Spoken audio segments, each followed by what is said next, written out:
என் பையன் பேர்ல இருக்கிற அந்த ஒரு கடையையும் அவ பேர்ல எழுதி வாங்கிக்கணும்னு பார்த்தா நான் விட்டுருவேனா?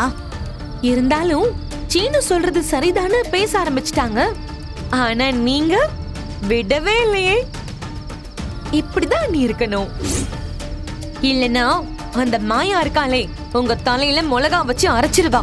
பார்வதி,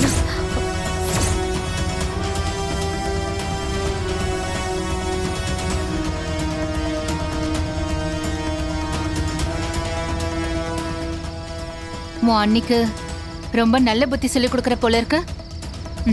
ரொம்ப நல்லா இருக்குமா. சீனுக்கு ஒரு பெரிய வாய்ப்பு வருது. கடை மாயா பேருக்கு போயிடக்கூடாதுன்னு பத்மா பிடிவாதம் பிடிச்சா. இதுல நஷ்டம் யாருக்கு? இவ பையன் சீனுக்கு தானே. அதோட சீனு தன்னோட பொண்டாட்டி பேருக்கு தானே மாத்திரன்னு சொல்றான். ஏன் பத்மா, அத கூட ஏன் உன்னால ஏத்துக்க முடியல? அத நான் ஏன் அண்ணி ஏத்துக்கணும்? எல்லாத்தையும் அவ அவளோட பேருக்கு மாத்திக்குவா. அதுக்கப்புறம் நாங்க 3 பேரும் அவளுக்கு அடிமையா இருக்கணுமா? என்ன பேசுற நீ? உன் மருமக பேருக்கு மாத்திரா அது எப்படி நீங்க அவளுக்கு அடிமையாவீங்க? எனக்கு ஒன்னும் புரியலமா. அது மட்டும் இல்லாம கடையை தான் பேருக்கு மாத்த சொல்லி மாயா ஒன்னும் கேட்கலையே. அவளை பத்தி உங்களுக்கு எதுவும் தெரியாது அண்ணி. தான் பேர்ல மாத்திக்கணும்னு அவ சொல்ல மாட்டா. ஆனா புருஷனை சொல்ல வைப்பா. அதான் அவ. அப்படின்னா அவ பேர்ல மாத்திக்கிறவளா இருந்தா உன் பேரை அவ எதுக்கு சொல்லணும்? நேத்து அத்தை சொல்லி கொடுத்தபடி செஞ்ச அதே வாசனை. இந்த டிஷ்ஷும் சக்சஸ் தான் தானா? கதிர் போட்டோ எடு. போட்டோ என் பொண்டாட்டி சமைக்கிறத நான் வீடியோவே எடுக்கிறேன். ஐயே வேணாம் கதிர்.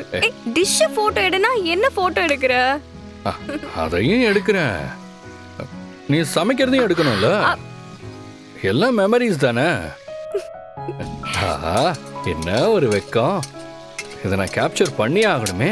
கதிர் ப்ளீஸ் கதிர் வேண்டாம். ஃபர்ஸ்ட் தொழில், அதுக்கப்புறம் ரொமான்ஸுங்கிற அதானே? ஓகே, பேக்கப் பண்ணுவோமா?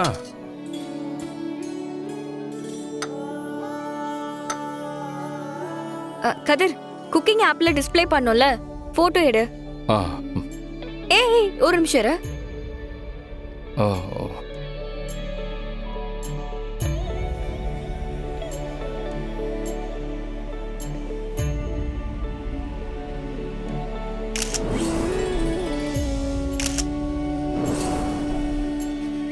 இதுல உனக்கு எந்த போட்டோ பிடிச்சிருக்கு பார்த்து சொல்லு.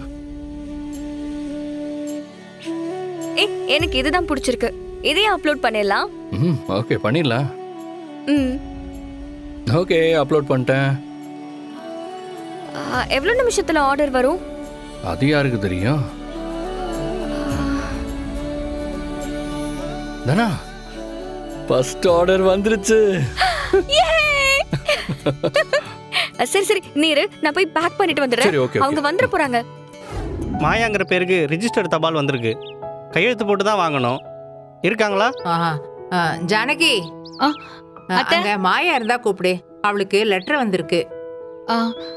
அத்தை, மாயாவும் சீனுவும் வெளியே போயிருக்காங்களே அத்தை. அப்படியா? ஆனா அவங்க வர நேரம் தான். அது வந்து ஜானகி, ஏதோ கவர்மெண்ட்ல இருந்து லெட்டர் வந்திருக்கான்.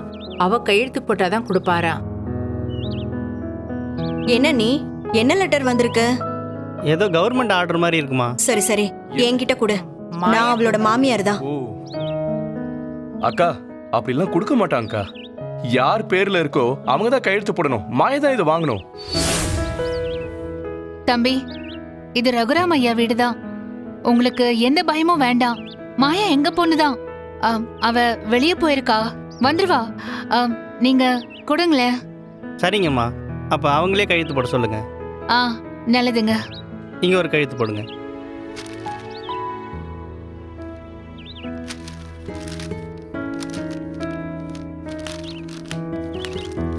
என்ன லெட்டரா இருக்கும்? கவர்மெண்ட் ஆர்டர்னு சொன்னா.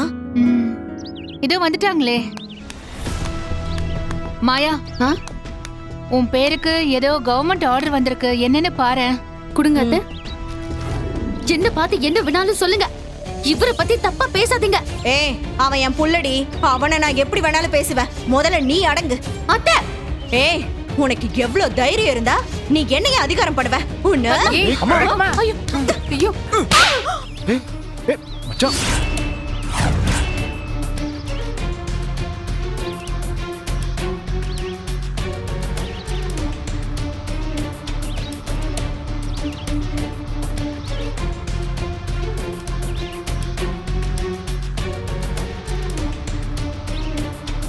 என்ன மச்சான் சட்டன் இப்படி கைய நீட்டிட்டீங்க? என்னதான் இருந்தாலும் கட்டின பொண்டாட்டிய கை நீட்டி அடிக்கிறது தப்பு மச்சான். நான் சிவாவையே எத்தனை தடவை கண்டிச்சிருக்கேன்.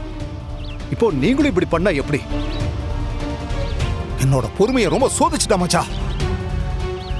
நானும் பார்த்துக்கிட்டே இருக்கேன், ரொம்ப ஓவரா போய்கிட்டு இருக்க.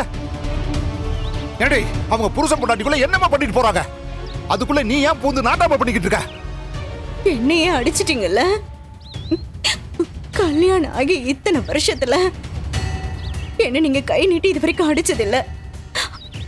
ஆனா இத்தனை பேருக்கு முன்னாடி என்ன அடிச்சிட்டீங்கல்ல. இனி நான் எதுக்காக இங்க இருக்கணும்? நான் போறேன் அடியா, நான் இங்கிருந்து போறேன்.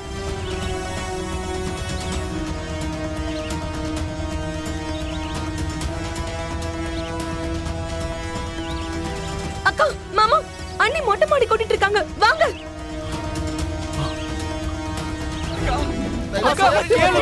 ஏய், நான் சொல்றத கேளு பத்மா. இப்படி முட்டாள்தனமா நடந்துக்காத. அண்ணன் சொல்றேன் இல்ல, இறங்கி வா. மச்சானுக்காக நான் உன்கிட்ட மன்னிப்பு கேக்குறேன். கீழ இறங்கி வா. இல்லண்ணே, எனக்கு யாருமே வேணாம். புள்ளையும் வேணாம், புருஷனும் வேணாம். அவங்க ரெண்டு பேரையும் அந்த மாயை என்கிட்ட இருந்து பிரிச்சுட்டா. ஐயோ, இங்க பாரு பத்மா, இதுல மாயா எதுவும் பண்ணல. சீனுதான் அவ பேர்ல எழுதிருக்கா. ஐயோ வேண்டாண்ணே, எனக்கு எந்த சமாதானமும் வேண்டாம். என்ன விட்டுருங்களேன். ஏய் பத்மா, அண்ணா, விடுங்கண்ணே. என்ன காரியம் பண்ற? இறங்கு நீ. நான் உயிரோட கீழ இறங்கு. இருக்க கூடாது. சொல்றத கேளு. விடுங்கண்ணே. கீழ இறங்கு.